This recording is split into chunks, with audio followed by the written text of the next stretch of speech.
Hello అందరికీ మళ్ళీ అయితే మార్కెట్ వీడియోతో మీ ముందుకు వచ్చేసాను. సో ఇవాళ మార్కెట్ లేదు కదక్క ఎందుకు వెళ్ళావు అని అంటారా? సో మార్కెట్ అక్కడే ఉంటుంది, మనమైతే వెళ్ళామన్నమాట మార్కెట్ దగ్గరికి. సో ఎందుకంటే మండే టైం మాత్రమే మార్కెట్ జరుగుతుంది అనుకోవడం కొంచెం ఎక్కడో కొట్టిందనమాట నాకు. సో ఒకసారి పని మీద బయటికి వెళ్ళినప్పుడు మార్కెట్లో చూస్తే సో కొన్ని షాప్స్ అయితే అలానే పెట్టుకొని ఉన్నారనమాట. సో పర్మనెంట్గా కొన్ని అయితే షాప్స్ అక్కడే ఉన్నవాళ్ళు కొన్ని అయితే ఉన్నాయన్నమాట. సో మండే మాత్రము ఫుల్ రష్ అయితే ఉంటుంది. సో ఇవాళ ఏ రష్ లేకుండా ఫ్రీగా అండ్ పిల్లలతో ఇబ్బంది పడకుండా అయితే నేను ఇవాళ తీసుకొచ్చేసానండి కూరగాయలను మాత్రము. సో ఇవాళ నేను ఫ్రూట్స్ అయితే తీసుకున్నాను. సో ఫ్రూట్స్ వచ్చేసి జామకాయలు తీసుకున్నాను అనమాట. సో కేజీ 50 రూపీస్ అయితే ఉన్నాయి. సో మీ సైడ్ ఎలా ఉన్నాయో కామెంట్ అయితే చేయండి. అలానే నేను మార్కెట్లోకి ఇంకా అవి తీసుకెళ్ళిన తర్వాత ఇంకా మార్కెట్లోకి ఎంటర్ అయ్యాను. సో అక్కడ దోసకాయలు వచ్చేసి కిలో 40 అయితే ఉన్నాయి. సో క్యారెట్ 60 రూపీస్, అంటే హాఫ్ కేజీ తీసుకున్న 30 రూపీస్. సో ఇంకా కొత్తిమీర విషయానికి వస్తే 20 రూపీస్ తీసుకున్నాను.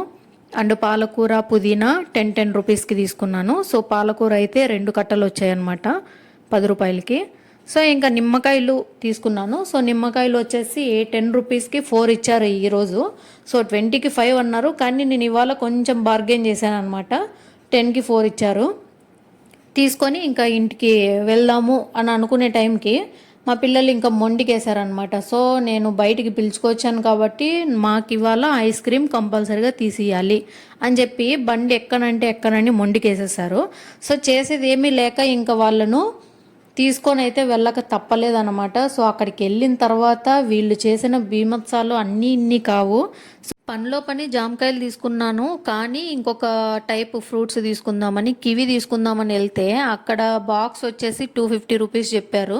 సో నాకు అక్కడే కళ్ళు తిరిగాయి అనమాట. సో ఇంకా ఇంత కాస్ట్ ఎందుకు, మామూలుగా అయితే 100కే తీసుకుంటాము, ఇవాళ ఎందుకు ఇంత హెవీగా ఉన్నాయని చెప్పి నేను సైలెంట్గా వెనక్కి వచ్చేసాను అనమాట తీసుకోకుండా. సో ఇంకా ఈ వీక్ అంతా కూడా జామకాయలతోనే పని జరిపేసుకుంటాను. సో మీ ఊర్లో కివి రేట్స్ ఎలా ఉన్నాయి అనేది కామెంట్ చేయండి నాకు. సో ఇంకా ఫైనల్గా ఐస్ క్రీమ్ని అయితే కంప్లీట్ చేసేసుకొని ఇంటికైతే వచ్చేసాను. ఇంటికి రావడంతోనే మొదలు తెచ్చుకున్న ఈ కూరగాయలు అన్నీ కూడా సర్దుకోవడం అనేది ఇంకో పెద్ద సవాల్ అనమాట. సో ఈ పనిని కూడా పూర్తి చేసేసుకున్నాను.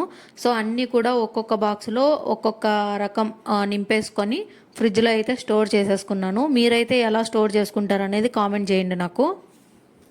సో మా సైడ్ అయితే పర్లేదు, రీజన్గానే అనిపించింది నాకు.